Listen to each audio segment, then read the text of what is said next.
The Straw Hats are one of the best groups in anime. We all love them, but you gotta admit some members contribute to the team less than others. Today I'm gonna be ranking them, how much they contribute to the team. Basically how important they are. Okay, coming in at number 10, it's gonna be Usopp. Usopp's gonna be number 10. The reason Usopp is here is because his main ability is to be a sniper, and since Dressrosa, he hasn't really done anything. All he does is just run away from fights. The only good moment that I could remember Usopp having post time skip was when he scared that girl who makes people into toys. I forget her name. But when he scared her and literally saved Law and Luffy from turning into toys. That was very clutch from him, I'm not gonna lie. But compared to what everyone else have done, he's number 10. He's last. Coming in at number 9, I have Jinbei. Yes, this might be surprising to some of you, but I feel like Jinbei doesn't add too much to the team. Yes, he's a good fighter, but he doesn't really have any special ability. Also, might I add, I feel like he's gotten weaker since joining the crew. It might just be because he hasn't had any really big moments, but I feel like he can be doing more and he just isn't. Also, same thing with Usopp, he barely has a special ability. Number 8.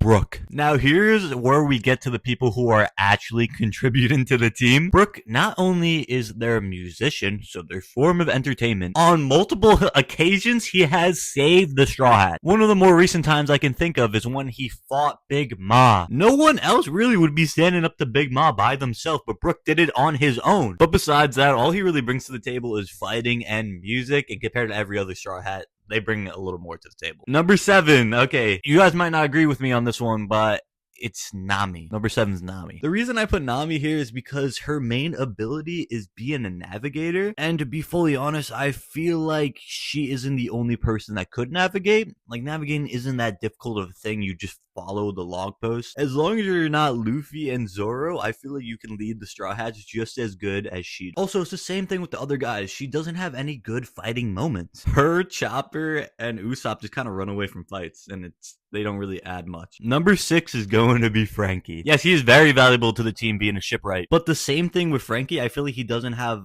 a big part in most of the fights. I mean, don't get me wrong, he is one of my favorite fights in the series with Senor Pink. But besides that, he's not really a heavy hitter. He kind of just has some good moments and he fights whatever joke character he wants to in the arc. With that being said, though, he is the entire reason why the 1000 Sunny is a thing. He has created all the cool gadgets and has saved them on numerous occasions. It's just everyone else on this list have contributed a little more to the team. Alright, number 5. This is going to be a little controversial, but Zoro. Yes, Zoro is the second strongest of the crew. Yes, he has fought the second strongest of any other crew that they have versed. But that brings me back to my other point where he only brings fighting to the table. If Zoro didn't have strength, he wouldn't bring much else to the table. I mean, he's dumb, he has a really bad sense of direction. He just kind of backs up Luffy and saved them on multiple occasions. If you look at it from a certain perspective, he's kind of just a little stronger than Sanji, but he can't cook as well. And that brings me to number 4. Sanji. Like I said, Sanji is kind of Zoro, but can cook. Brings a lot to the team. He's the entire reason why they are kept